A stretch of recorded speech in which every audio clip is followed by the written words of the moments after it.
गणानां त्वा गणपतिं हवामहे कविं कवीनाम् उपमश्रवस्तमं ज्येष्ठराजं ब्रह्मणां ब्रह्मणस्पत आनः शृण्वन्तिभिः सीदसादनम्।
अद्भुत है संसार यहाँ पे कई भूलेखे हैं, तरह तरह के खेल जगत में हमने देखे हैं।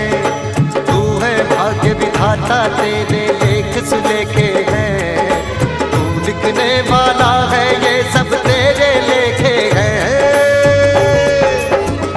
अजब है तेरी माया इसे कोई समझ न पाया, गजब का खेल रचाया हो सबसे बड़ा है तेरा नाम। भोलेनाथ भोलेनाथ भोलेनाथ भोलेनाथ भोलेनाथ भोलेनाथ। हर हर महादेव हर हर महादेव हर हर महादेव हर हर महादेव हर हर महादेव हर हर महादेव हर हर महादेव हर हर महादेव।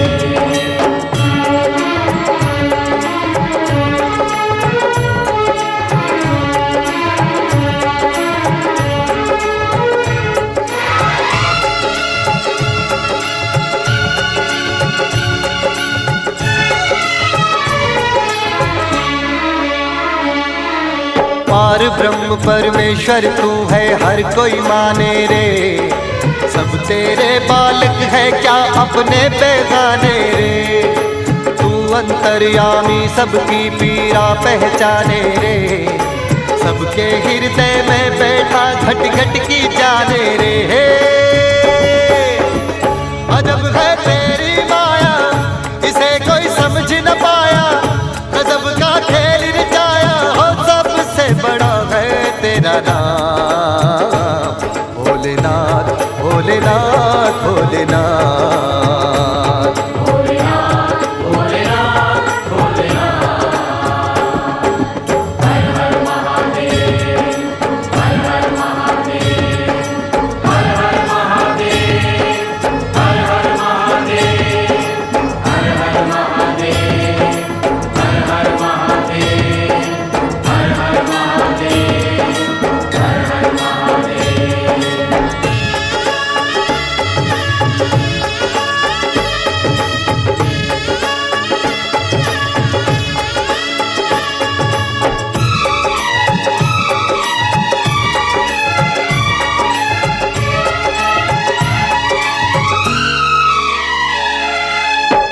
योगेश्वर योग से तूने जगत बनाया है। तन पे तूने भस्म रमा के अलख जगाया है। कहीं धूप के रंग सुनहरे कहीं पे छाया है। तूने किया है वही जो तेरे मन को भाया है।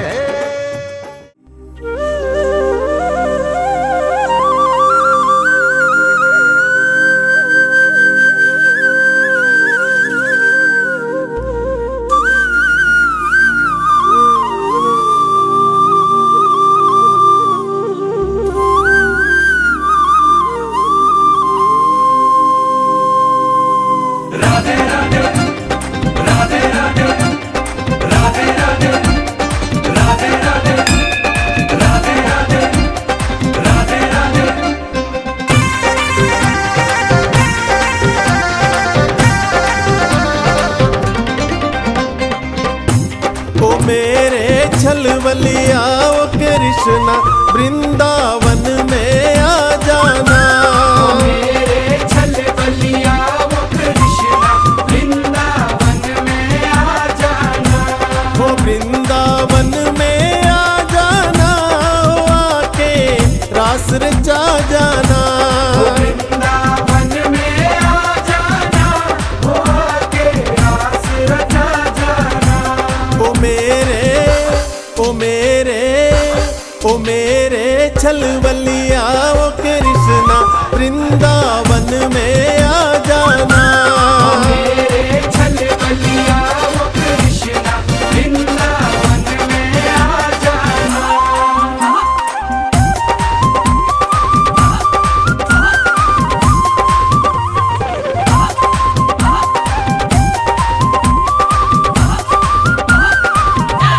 ओ मेरे छलवलिया ओ कृष्णा गोकुल में भी आ जाना। मेरे छलवलिया ओ कृष्णा गोकुल में भी आ जाना। वो गोकुल में भी आ जाना। आके गौवच राजाना। गोकुल में भी आ जाना। वो आके गवा चरा जाना। ओ मेरे छलवलिया ओ कृष्णा वृंदावन में आ जाना। मेरे छलवलिया ओ कृष्णा वृंदावन में आ जाना। राधे राधे राधे राधे राधे राधे राधे राधे राधे राधे।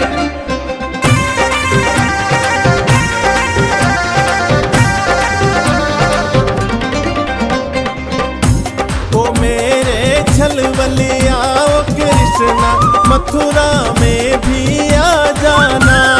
मेरे छलवलिया ओ कृष्णा मथुरा में भी आ जाना। वो मथुरा में भी आ जाना। ओ मलयुग को दिखा जाना। मथुरा में भी आ जाना। कलयुग को दिखा जाना। ओ मेरे छलवलिया ओ कृष्णा वृंदावन में आ जाना। मेरे छलवलिया ओ कृष्णा वृंदावन में आ जाना।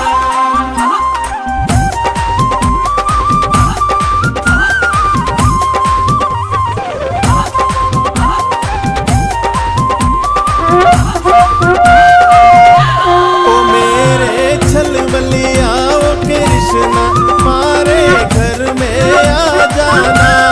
मेरे छलवलिया ओ कृष्णा मारे घर में आ जाना।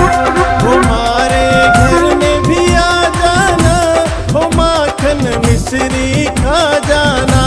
हमारे घर में भी आ जाना। वो माखन मिश्री खा जाना। ओ मेरे छलवलिया ओ कृष्णा वृंदावन में आ जाना। मेरे छलवलिया ओ कृष्णा वृंदावन में आ जाना। वृंदावन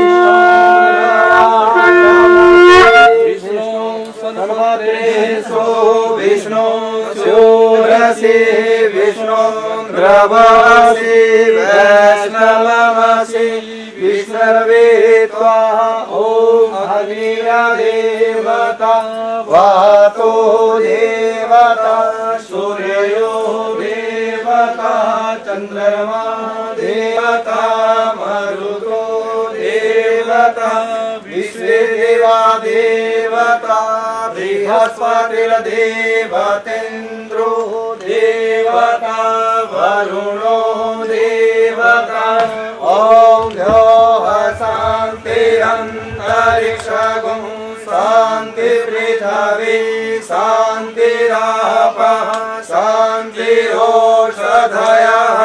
शान्तिर्वनस्पतयः शान्तिर्विश्वे देवः शान्ति ब्रह्म शान्ति सर्वगुं शान्ति शान्तिरेव शान्ति शाम शान्तिरेधिषु शान्तिर्भवतु।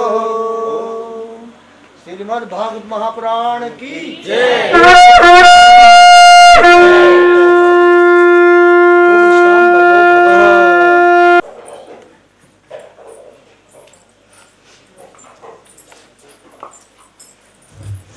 हरिओम श्री राधे।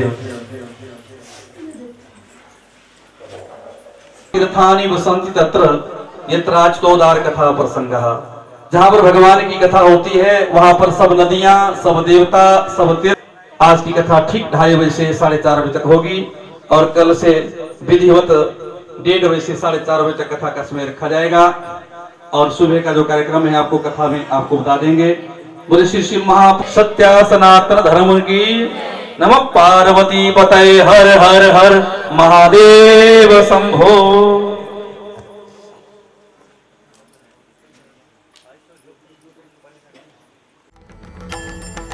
कर्पूर गौरम करुणावतारम संसार सारम भुजगेन्द्रहारम सदा वसंतम हृदयारविंदे भवम भवानी सहितं नमामि।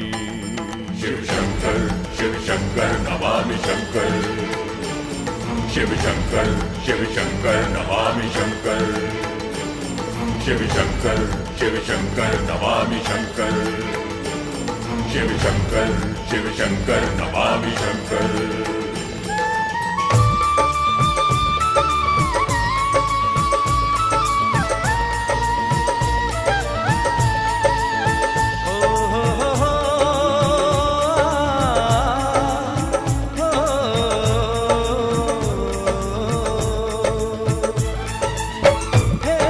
शंकर त्रिशूलधारी हम हैं युगों से तेरे पुजारी।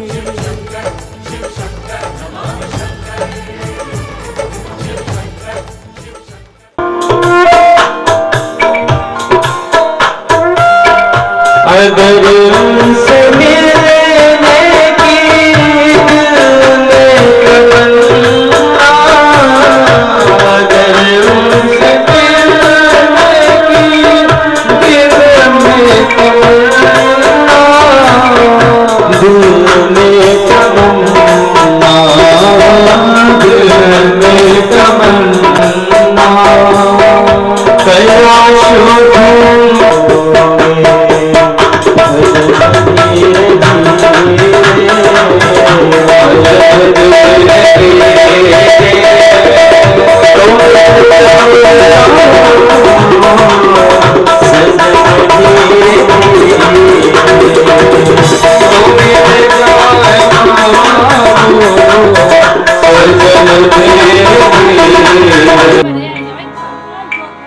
केवलं ज्ञानवृत्तिं द्वन्द्वातीतं गगनसदृशं तत्त्वमस्यादिलक्ष्यम् भावातीतं त्रिगुणरहितं सद्गुरुं नित्यमहं नमामि। गुरुर्देवो महेश्वर गुरुराय वरदाय सुरप्रियाय लंबोदराय सकलाय जगद्धिताय भूषिताय गौरीसुताय गणनाथ नमो। सर्वार्थ साधिके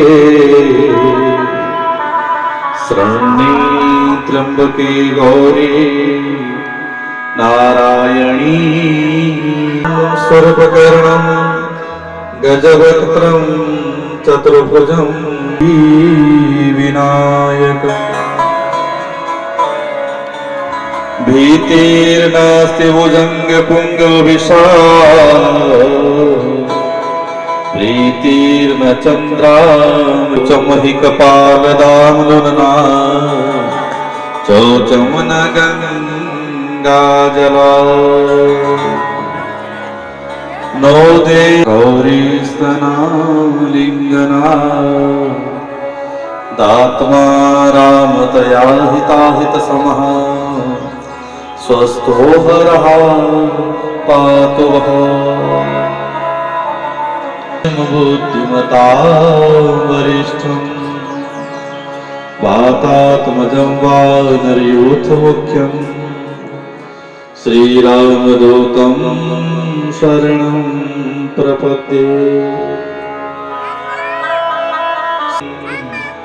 जो मेरा मोहि दीजियो श्री वृंदावन सोवा।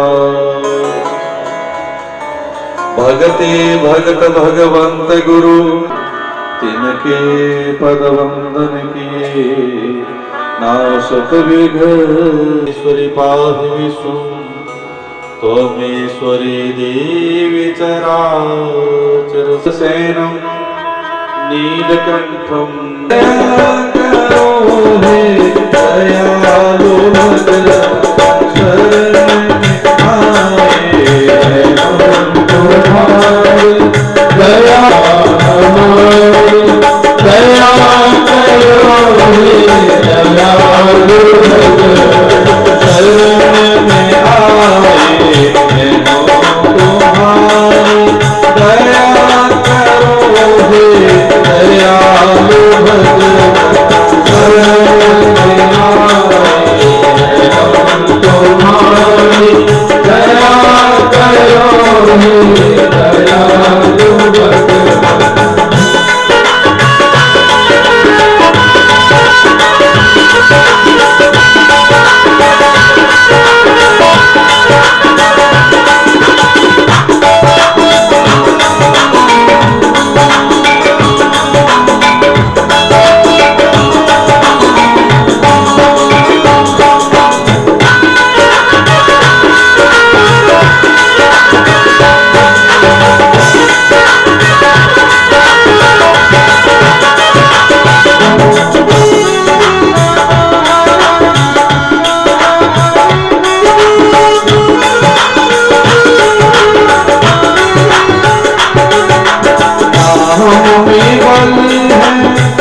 प्रभु हमारे, सुना है हम हैं अंश तुम्हारे, तुम्ही हो करके प्रभु हमारे, दोस्त हमारे है तुम बेसारी, दया करो हे दयालु शरण में आए हम तुम्हारे, दया करो हे दयालु भगवान।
सद्गुरुदेव भगवान की जय, सनातन धर्म की जय, गुरुदेव मैया की जय, शुभ स्थान की पवन सुत हनुमान की नमो पार्वती पतये हर हर हर महादेव शंभो। सर्वप्रथम पूज्यपाद सद्गुरुदेव भगवान जी के श्री चरणों में मेरा साष्टांग वंदन, स्थानीय देवी देवताओं के चरणों में वंदन करते हुए अखंड कोटि ब्रह्मांड नायक आनंद कंद परमानंद दीनानाथ विश्वनाथ उमानाथ भोलेनाथ चंद्रमौली भूत भावन जी की दिव्य वांगमयी शब्दमयी प्रतिमूर्ति श्री शिव महापुराण परम श्रद्धेय ऋग्वेद यजुर्वेद सामवेद श्रुति विद्वद वरेण्य महानुभाव भक्तिमयी स्नेहमयी जगदम्बा स्वरूपा मातृशक्ति व शिव कथा रसिक सज्जनों, जन्म जन्मांतरों की पुण्यों के संयोग से यह ठाकुर परिवार अपने स्वर्गीय सुपुत्र की पुण्य स्मृति में अपने पितरों के उद्धार के लिए अपने घर आंगन में इस श्री शिव महापुराण की कथा को करवाने जा रहे हैं। भोले बाबा की आहुति की कृपा आज से इस श्री शिव महापुराण की एकादश दिवसीय कथा का शुभारंभ होने जा रहा है। सत्संग की प्राप्ति एक जन्म नहीं, जन्म जन्मांतरों के पुण्यों के जब संयोग होते हैं तभी ऐसे सुअवसर व्यक्ति को प्राप्त होते हैं। और इस सत्संग रूपी भागीरथी की अविरल धारा में अवगाहन करने का सौभाग्य प्राप्त होता है। व्यास जी के द्वारा रचित 18 पुराणों की श्रृंखला में 18 पुराण 18 उपपुराण व्यास जी ने कहे हैं। और शिव महापुराण की जो कथा है ये 11 दिन की कथा होती है। नैमिषारण्य की पावन धरती, नैमिषारण्य है निमिष मात्र के लिए परमात्मा के चरणों में बैठ करके जब हम भगवान का चिंतन करते हैं, भगवान जी की कथा को श्रवण करते हैं तो नैमिषारण्य ही बन जाता है। यह सीतापुर जिले में है नैमिषारण्य और गोमती नदी के किनारे पर है। मति बोलते हैं बुद्धि को, गो बोलते हैं वेद को।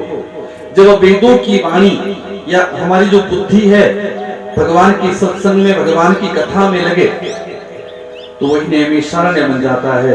और ऐसी भी कथा आती है नैमिषारण्य के बारे में। एक बार सब ऋषि मुनि सब देवतागण ब्रह्मा जी की शरण में गए और ब्रह्मा जी से कहा कि महाराज ऐसा कोई स्थान आप बताएं जहां पर हम बैठ करके भगवान का भजन आराम से कर सके, क्योंकि वृत्रासुर नाम के दैत्य को मारने से इस धरती का नाम मेदिनी पड़ा है। मेदा बोलते हैं चर्बी को, उस दैत्य की चर्बी पूरी पृथ्वी पर फैल चुकी थी। ये धरती अपवित्र मानी गई है।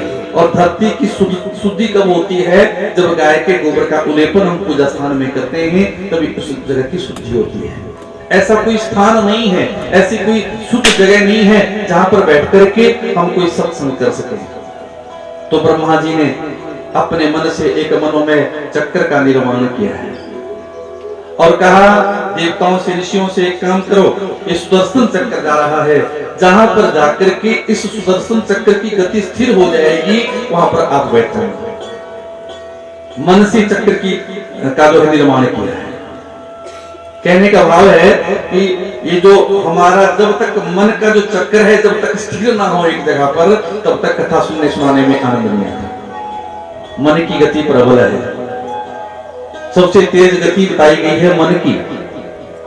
बैठे हम यहाँ हैं, मन जाने ना जाने कहां कहां हमारा भटक रहा है, कहां कहां पर जो है हमारा मन घूम रहा है। मन की चक्र की गति जहां पर रुक जाती है वो नैमिषारण्य बन जाता है।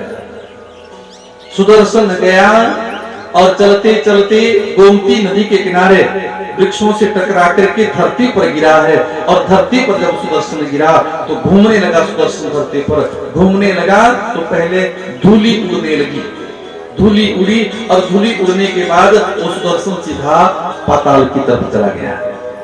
और पाताल की तरफ जब गया तो पानी के फुहारे ऊपर की तरफ आने लगे। आज भी यदि आप जाए नैमिषारण्य में वहां जो पानी है वो चक्र की तरह घूमता रहता है। वहां का नाम चक्र तीर्थ है, उसमें स्नान करने की परंपरा है। चक्र तीर्थ अर्थात हमारे मन का जो चक्र है, मन की जो गति है, जब एक जगह पर शांत हो जाए तो वही नैमिषारण्य बन जाता है। आज कथा का प्रथम दिवस है। अपने मन की गति को स्थिर करना है, बस परमात्मा के चरणों में, भोले बाबा के चरणों में अपने मन की गति को स्थिर करके इस शिव महापुराण की कथा को श्रवण करके अपने जीवन को धन्य बनाना है। और एक निवेदन मेरा और रहेगा, कहते हैं ना, खैर जिसके साथ बीतती है बेचारा वही जानता है। कहते हैं कि दुख बहुत होता है और रोना नहीं चाहिए। मन को समझाओ, मन की गति को स्थिर करवाओ, क्योंकि रोने से जितने भी आंसू हमारी आंखों से निकलते हैं आगे जाकर के वो उस पितर के रास्ते के बाधा बनते हैं, कांटे बनते हैं। बस प्रार्थना ही कर सकते हैं परमात्मा से कि हे भोले बाबा, हे भूत भावन चंद्रमौली चंद्रशेखर भगवान, उस बालक को अपने चरणों में स्थान दे। बस प्रार्थना करनी है, अपने मन की गति को रोना नहीं है, बस ये ध्यान रखना। बस अपने मन को सुझाओ कि रोने से 4 वर्ष होने वाले हैं, शायद मई में आपके 4 वर्ष हो जाएंगे। यदि रोने से बच्चा वापस आ जाता तो हम दिन सब रो करके ही वापस ले आते, लेकिन ये संसार का नियम है। बस अपने मन की गति को यहीं पर ही स्थिर करके परमात्मा का ध्यान करना है। इसी जगह को नैमिषारण्य बनाना है। 11 दिनों तक भगवान भोले बाबा की कथा को श्रवण करना है। हजारों की संख्या में संत वहां पर आकर के विराजमान हो गए और व्यास जी के एक शिष्य हैं जिनका नाम सूत जी है। सूत जी चले आए हैं, वहां पर सूत जी पहुंचे हैं और जब सूत जी पहुंचे हैं तो सूत जी के चरण धुलाए ऋषियों ने। जब चरण धुलाए तो सूत जी महाराज को लग रहा है कि देखो ये सब ऋषि मुनि मुझसे बड़े हैं। सूत जी मात्र 20 वर्ष की आयु और जितने भी वहां पर वैसे 88,000 ऋषियों का वर्णन है। 88,000 ऋषि बैठे हुए थे और जितने भी ऋषि बैठे हुए थे वो सब सूत जी महाराज से बड़े थे और सब ऋषि खड़े होकर के प्रणाम कर रहे हैं। सूत जी के मन में एक गलानी सी हो रही है, अरे मैं छोटी उम्र का हूं, ये सब मुझसे बड़े हैं और मुझे क्यों प्रणाम कर रहे हैं। शौनक जी ने कहा महाराज धन वृद्धा बल वृद्धा आयु वृद्धा तथैव च। देखिए बड़ा किसको माना गया? धन वृद्धा, जो पैसे वाले होते हैं उनको क्या बोलते हैं? तो बड़े लोग हैं, पैसे वाले। जो ताकत में बड़े होते हैं उनको बल वृद्ध कहा जाता है और जो उम्र में बड़े होते हैं उनको आयु वृद्ध कहा जाता है। लेकिन सबसे बड़ा किसको माना गया? जो ज्ञान में बड़ा होता है।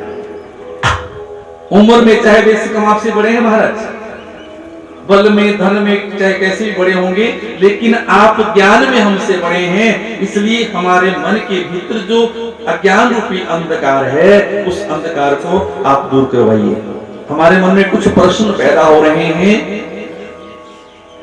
क्या प्रश्न? हे सूत महाप्राज्ञ सर्व सिद्धांत वितप्रभो आख्या ही में कथा सारं पुराणानां च विशेषतः। हे सूत जी महाराज, हमारा जो मन है वो भ्रमित हो रहा है। किस पुराण की कथा सुने या किसकी ना सुने? 18 तो पुराण है, 18 उप पुराण है।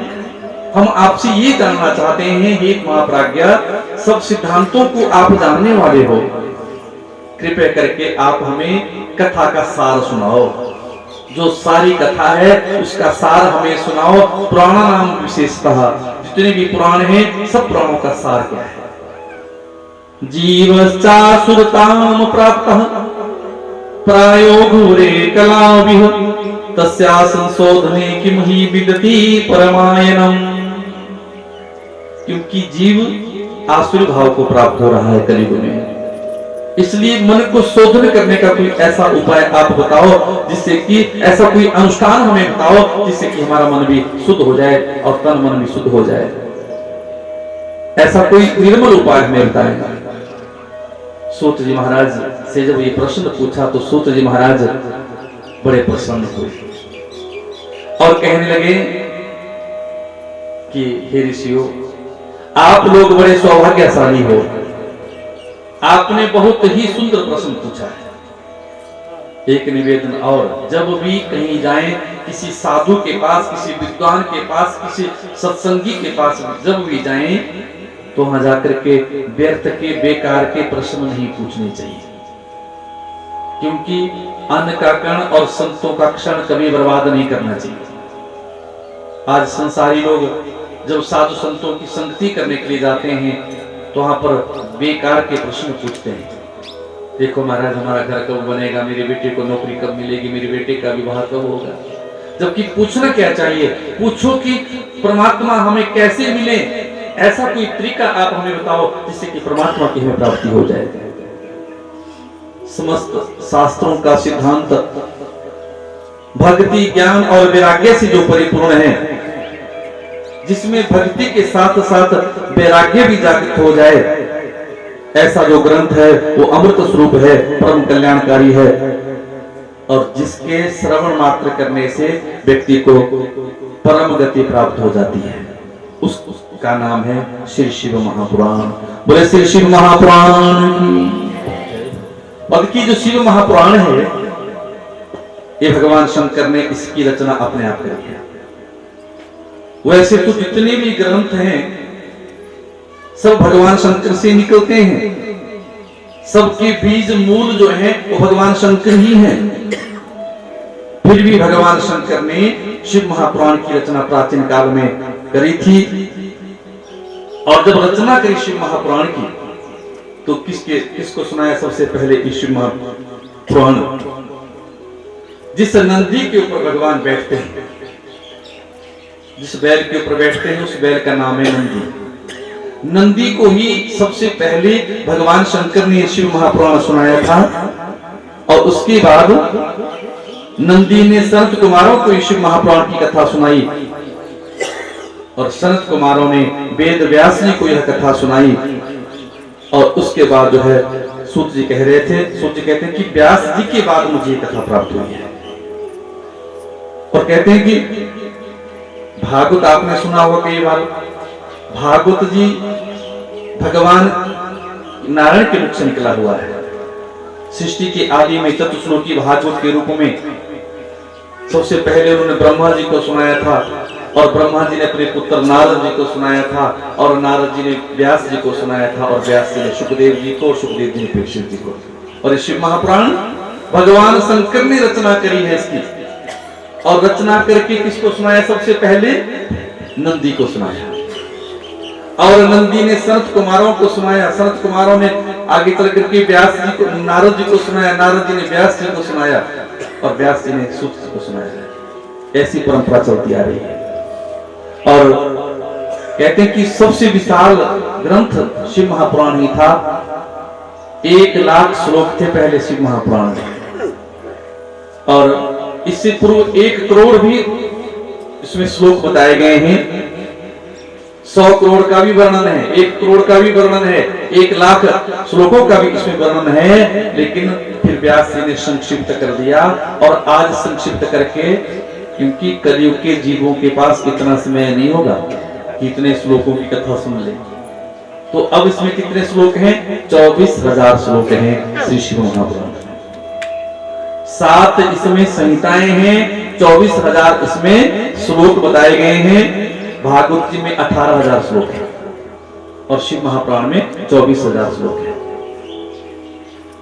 और कलयुग में उत्पन्न होने वाले जीवों के लिए शिव पुराण की रचना हुई है।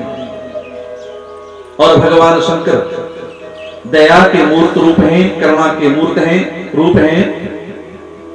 कहते हैं कि जैसे बेटे से भी ज्यादा प्रेम पोते से होता है। बोलते ना कि मूल से ज्यादा ब्याज प्यारा होता है। वैसे बेटे से तो प्रेम होता ही है, लेकिन जब पोता हो जाता है तो उतना प्रेम बेटे से नहीं रहता जितना पोते से हो जाता है। पोते से क्यों होता है प्रेम? बोले भगवान की इसलिए होता है क्योंकि बेटा तो अपने काम को चला जाता है। दादा दादी के पास कौन रहता है घर में? पोता ही रहता है, जो सुबह शाम दादा दादी की देख रेख भी करता है और उनको जो है भोजन इत्यादि के लिए पूछता है। और पोता दादा के बिल्कुल समीप रहता है। इस संसार में जितने भी जीव हैं भगवान शंकर को सभी प्यारे हैं, क्योंकि भगवान शंकर इस सृष्टि के दादा हैं। बाकी क्या है? बाकी देव हैं, और ये कौन है? ये महादेव है। देवों के देव महादेव, इनका नाम महादेव है। महादेव से ही देवता आए हैं, और देवताओं से फिर मनुष्यों की सृष्टि हुई है। इसलिए मनुष्य बहुत प्यारे हैं। मनुष्य क्या हुए? महादेव के पोता हुए, पुत्र हुए देवता, और पोते हुए मनुष्य। कलयुग के जीवों का कल्याण कैसे हो? और भगवान शंकर के मन में एक ऐसा भाव उठा, उसी भाव को मन में लेकर के शिव महापुराण की रचना करी है। संसार में कलयुग के जीवों का उद्धार करने के लिए भोले बाबा ने शिव महापुराण की रचना करी है। यह शिव महापुराण परम पावन है। जितने भी पुराण बताए गए हैं सब पुराणों का तिलक है शिव महापुराण। और कहते हैं जिसको भक्ति चाहिए, उसको भगवान शिव की प्रसन्नता चाहिए, उसको शिव महापुराण की कथा अवश्य सुननी चाहिए। और शिव महापुराण की कथा से भक्ति भी प्रकट होती है। और जब भक्ति आती है ना, तो अकेले नहीं आती भक्ति, किसको लेकर के आती है? दो बेटे हैं भक्ति के, एक का नाम है ज्ञान, दूसरे का नाम है वैराग्य। पहले ज्ञान आता है, फिर आता है वैराग्य। दोनों भक्ति के बेटे हैं। पहले शिव महापुराण में 12 संहिताएं हुआ करती थी, लेकिन संक्षेप हो गया, फिर 7 ही संहिताएं इसमें आजकल वर्तमान में रह गई हैं। एक एक संहिता मैं आपको सुनाऊंगा। और कहते हैं कि शिव महापुराण की कथा को जो श्रद्धा भक्ति के साथ श्रवण करता है, भोले बाबा उसके ऊपर कृपा करते हैं और अंत में उसको भोले बाबा के धाम की प्राप्ति हो जाती है, कैलाश धाम की प्राप्ति उसको हो जाती है। भक्ति के बेटा है ज्ञान और वैराग्य। जब हम भक्ति करेंगे, ये भक्ति ही तो है। 9 प्रकार की भक्ति में पहली भक्ति है कथा को सुनना। कथा में जब भी हम बैठे, ध्यान से कथा को सुने, और जब ध्यान से कथा को सुनते हैं तो ज्ञान की प्राप्ति होती है। शिव महापुराण ज्ञान का भंडार है। भोले बाबा का नाम क्या है? भोले भंडारी। क्या नाम है? ये भंडारी है। भंडारी के पास सब कुछ मिलता है, सबसे ज्यादा ज्ञान भोले बाबा के पास है। और जब ज्ञान हो जाएगा हमें, और ध्यान देना, ज्ञान कौन सा ज्ञान? संसार के बारे में ज्ञान मिलता है कथा में आकर। संसार क्या है? संसरति गच्छति इति संसारा। जो दिन प्रतिदिन सिरक रहा है, बीत रहा है, इसका नाम संसार है। कालो न याता व्यमे व्याता, भोगान भुक्ता व्यमे भुक्ता। समय नहीं बीत रहा है, बल्कि हमारी उम्र बीत रही है। एक एक पल, एक एक श्वास हमारे जीवन की कम होती जा रही है। जितनी श्वासें लेकर के हम आए हैं, जब वो श्वासों का खजाना समाप्त हो जाएगा तो एक भी सांस हम फालतू की नहीं ले सकते। तब तो बोलते हैं कि फलाना व्यक्ति ने अंतिम सांस ली इतने बजे। अंतिम सांस का मतलब वो सांस थी, वो पूरी हो गई। ये है संसार के बारे में ज्ञान। और जब संसार के बारे में हमें ज्ञान हो जाता है कि संसार क्या है, जिसको हम अपना मानते हैं वो अपना नहीं है, ये तो संसार का ज्ञान है। संसार में इन आंखों से जो कुछ भी हमें दिख रहा है, ये सच्चाई नहीं है जीवन की। और जो दिखता नहीं है वो सच्चाई है। जब संसार के बारे में ज्ञान हो जाएगा तो संसार से हमें वैराग्य हो जाएगा। संसार से जो वैराग्य हो जाए, और ध्यान देना, वैराग्य भी 3 प्रकार का होता है। एक होता है शमशान वैराग्य, और दूसरा होता है मरकट वैराग्य, और तीसरा वैराग्य होता है सच्चा वैराग्य। पहला है शमशान वैराग्य। जब व्यक्ति शमशान में जाता है तो शमशान में जातिवार उसके मन में अलग भाव होता है, होते हैं ना? जो भाव जातिवार होता है वो आतिवार नहीं होता, फर्क होता है। जातिवार क्या भाव होता है? राम नाम सत्य है, राम नाम सत्य है। आदमी सोचता है बड़ी गंभीरता के साथ कि देखो भाई कितना अच्छा आदमी था, चला गया, एक दिन सबको जाना है, हमें भी जाना है, ऐसा व्यक्ति सोचता है। जातिवार बिल्कुल नर्वस हो जाता है, और वहां पर धर्म लकड़ी डाली, वापिस मुड़ा, माया की चपेट में आ जाता है। चलो दिखा होगा बेचारे के साथ, ऐसा ही होना था, ऐसा ही इसके कर्मों में इतना ही था। अपने मन को हम तसल्ली दे देते हैं और वापिस आ जाते हैं। वो होता है शमशान वैराग्य। दूसरा होता है मरकट वैराग्य। मरकट बोलते हैं बंदर को। जैसे बंदर चंचल होता है, एक टहनी से दूसरी टहनी पर छलांग लगाता रहता है, उसी प्रकार हमारा मन भी बंदर की तरह है। अकेले बैठे हो ना तो ये मन चंचल है, ये कर ले, वो कर ले, ये कर ले, वो कर ले, हाँ फोन चला ले, टीवी देख ले, यो कर ले, मतलब चंचलता है इसके मन में। और जब तीसरा होता है सच्चा वैराग्य। सच्चा वैराग्य जब जीवन में आ जाए तो जीवन का उद्धार हो जाता है। और वैराग्य कहां से आएगा? सबसे पहले भक्ति आएगी, और भक्ति आएगी कथा को सुन करके। जब भक्ति आएगी तो संसार के बारे में हमें ज्ञान की प्राप्ति होगी, और संसार के बारे में जब ज्ञान की प्राप्ति हो जाएगी तो जीवन में वैराग्य आ जाएगा। जो व्यक्ति शिव महापुराण की कथा को सुनता है उसके ज्ञात अज्ञात सब प्रकार के पाप नष्ट हो जाते हैं। अनजाने में जो पाप होते हैं वो भी धुल जाते हैं, और जानबूझ करके जो पाप होते हैं वो भी धुल जाते हैं। और इस संसार में सुख भोगने के बाद भगवान के परम धाम की प्राप्ति व्यक्ति को होती है। 4 पुरुषार्थ बताए गए हैं: धर्म, अर्थ, काम और मोक्ष। जीवन की यात्रा धर्म से शुरू होती है। पहला पड़ाव धर्म है। धर्म दूसरा है अर्थ। पैसा कमाएं, वो पैसा भी धर्म की आड़ में कमाएं, अधर्म से पैसा ना कमाएं। और यदि ईमानदारी से हमने धन कमाया है उससे अर्थ की प्राप्ति हुई है, और अर्थ से फिर अपनी कामनाओं को, अभिलाषाओं को पूर्ण करना चाहिए, तब जाकर के व्यक्ति को मोक्ष की प्राप्ति होती है। और भगवान शंकर ने वचन दिया है कि ईमानदारी से कमा करके जो अपनी कामनाओं को, अभिलाषाओं को पूर्ण करता है उसको मेरे धाम की प्राप्ति हो जाती है। सुख देने वाले भोले शंकर ही हैं। सौनक आदि ऋषियों ने विनती करी, महाराज कृपया करके आप हमें भगवान शिव पुराण की कथा सुनाइए। और ज्यादातर लोग भगवान शंकर की उपासना करते हैं। क्यों करते हैं भोले बाबा की आराधना? क्योंकि भोले बाबा का नियम है, भोले बाबा की शरण में कोई भी आ जाता है तो खाली हाथ वहां से कभी लौटता नहीं है। ध्यान देना, अपने पास अपने आप तो भोले बाबा कैलाश पर्वत पर रहते हैं और अपने भक्तों के सुंदर सुंदर महल बनवा देते हैं। और आपने एक बात देखी होगी, जो भोले बाबा के भक्त होते हैं ना, उनको उनके पास खूब संपत्ति होती है, और जो भगवान नारायण के भक्त होते हैं उनके पास इतनी संपत्ति नहीं होती। भोले बाबा तो सबके भंडार भरने वाले हैं, ये भोले भंडारी हैं।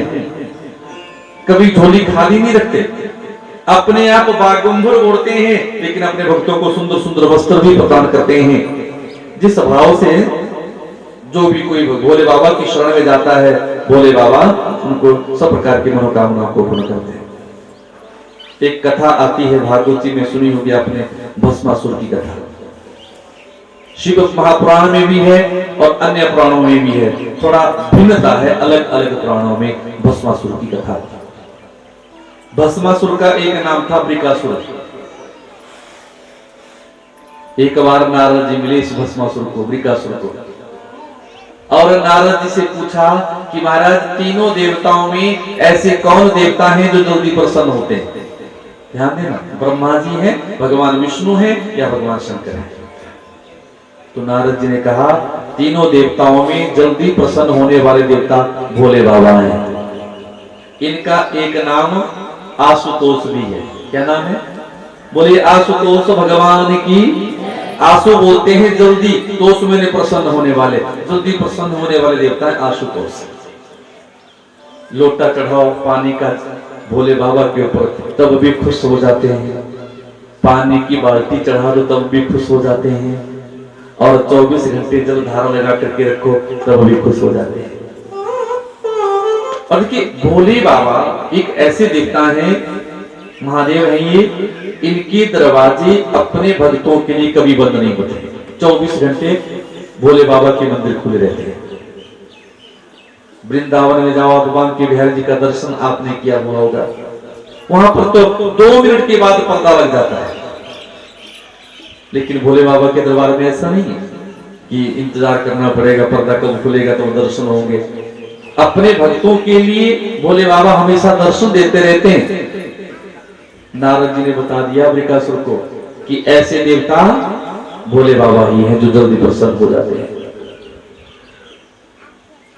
अब नारद जी ने जैसे ही बताया तो सीधे चले आए हैं और पहुंच गए कैलाश पर्वत पर।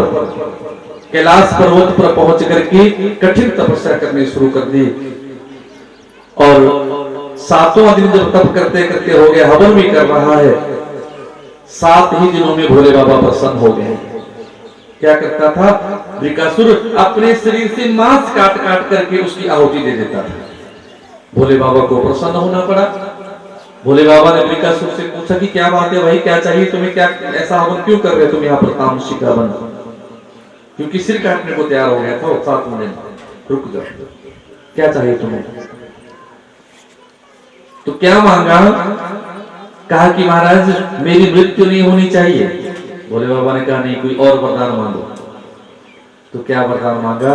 थोड़ी देर सोचने के बाद कहा कि एक काम करो महाराज, यदि आप वरदान देना ही चाहते हैं तो आप मुझे ऐसा वरदान दे दो कि जिसके सिर के ऊपर में हाथ रखूं उसकी मृत्यु हो जाए। क्या वरदान मांग लिया? जिसके भी सिर के ऊपर हाथ रखूं उसकी मृत्यु हो जाए। भोले बाबा ने वरदान दे दिया, जाओ तो। अब वृकासुर मन में सोचने लगा, क्या करूं, किसके सिर के ऊपर हाथ रखूं? देखिए वहां कैलाश पर्वत पर भोले बाबा थे और वृकासुर था। जैसे वरदान दिया भोले बाबा ने, अचानक पार्वती मैया वहां आई सामने। जैसे पार्वती मैया को देखा वृकासुर ने, तो पार्वती मैया के रूप को देख करके मोहित हो गया।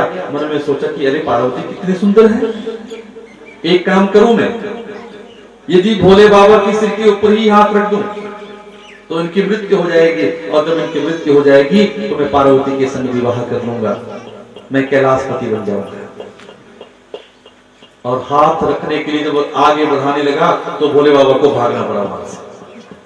कहते हैं कि जो एटम बम तैयार करने वाले हैं वो एटम बम उनको भी नहीं छोड़ते जो बनाने वाला है।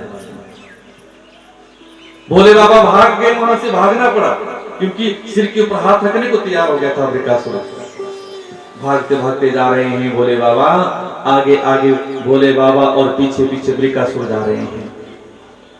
थोड़ा आगे गए हैं तो आगे भगवान का चिंतन किया है, भगवान विष्णु का। भोले बाबा ने, भगवान विष्णु चले आए, आगे 4 रास्ते थे और वहां पर जैसे जहां 4 रास्ते होते हैं वहां पर ट्रैफिक वालों की ड्यूटी होती है ना, ऐसे भोले बाबा ने जब स्तुति करी तो वहां पर भगवान नारायण खड़े हो गए, एक ब्रह्मचारी का रूप धारण करके, हाथ में लाठी। पूछा कि भैया क्या आपने किसी को जाते हुए देखा है यहाँ से? महाराज किसकी बात करते हो तुम? कहा मैं भोले बाबा की बात करता हूँ। क्या काम बढ़ गया भोले बाबा से? कहा बड़ा जरूरी काम है और उनसे ही काम है, मैं उनके सिर के ऊपर हाथ रखना चाहता हूं ताकि उनकी मृत्यु हो जाए। जब ये बात कही तो ब्रह्मचारी ने कहा कि अरे भैया मेरी बात सुन ले, ऐसा कोई वरदान दे सकता है क्या? क्या किसी के सिर के ऊपर हाथ रखने से किसी की मृत्यु हो सकती है? हाँ मुझे वरदान दिया है भोले बाबा ने। ब्रह्मचारी ने कहा कि अरे मेरी बात सुन, तेरा तो मूर्ख बना दिया, तेरे को तो ठग दिया उन्होंने, झूठ बोल दिया तेरे पास। कभी क्या ऐसा हो सकता है? यदि ऐसे ही वरदान देने वाले होते भोले बाबा तो अपने लिए कहीं सुंदर सा 5 स्टार 7 स्टार होटल बना करके रहते। अपने आप तो रहने को घर भी नहीं उनके पास, खुले आसमान के नीचे रहते। अपने को सुंदर से बढ़िया से वस्त्र पहनने को उनके पास नहीं है, सारे शरीर में भस्म रमा करके रखते हैं, गले में मुंडों की माला पहनी हुई है, संसार में रहते हैं। अरे तेरा तो मूर्ख बना दिया उन्होंने, ऐसा हो ही नहीं सकता कि उन्होंने वरदान दिया हो, तुमने झूठ बोल दिया। वृकासुर मन में सोचने लगा ये भी हो सकता है, यदि किसी के पास वरदान देने की शक्ति हो तो सबसे पहले क्या करेगा वो? अपना घर बनाता है, बोले सोचते हैं यदि कहीं से किसी के पैसे आ जाए तो क्या करेगा आदमी? पहले अपना घर बनाएगा, फिर बनाएगा पड़ोसियों को। हाँ झूठ बोल दिया होगा। तो ब्रह्मचारी ने कहा कि अरे पगले एक काम कर तो उसकी परीक्षा ले ले पहले कि सच्चा वरदान दिया है झूठा दिया है। कैसे लो परीक्षा में? एक काम कर, अपने सिर के ऊपर रख अपना हाथ, लग जाएगा तुम्हें पता कि सच्चा वरदान दिया है झूठा दिया है। इनका नहीं मैं मर जाऊं तो? अरे पगले इतनी थोड़ी जल्दी मरते आदमी, टाइम लगता है मरने में। तुम धीरे धीरे कोशिश करो, और जब कुछ गर्मी से लगने तो हटा देना हाथ। और वृकासुर दिमाग तो था ही नहीं, वृकासुर धीरे धीरे अपना हाथ ले जा रहा है कि देखो सच्चा दिया है झूठा दिया, थोड़ा आगे ले, थोड़ा आगे ले, और एकदम हाथ दबा दिया नीचे ब्रह्मचारी ने, और वहीं पर ही वृकासुर भस्म हो गया, नाम पड़ गया भस्म। ये कथा तो भागवत के अनुसार आती है, लेकिन दूसरे पुराणों में बड़ी सुंदर चर्चा आती है। ऐसी कथा आती है जैसे ही आशीर्वाद दिया कि जाओ जिसके सिर के ऊपर तुम हाथ रखो उसी की मृत्यु हो जाएगी। तो उसी समय वरदान देने के तुरंत बाद पार्वती मैया जी निकली, सामने आई, और जैसे पार्वती जी आई तो पार्वती जी को जब देखा वृकासुर ने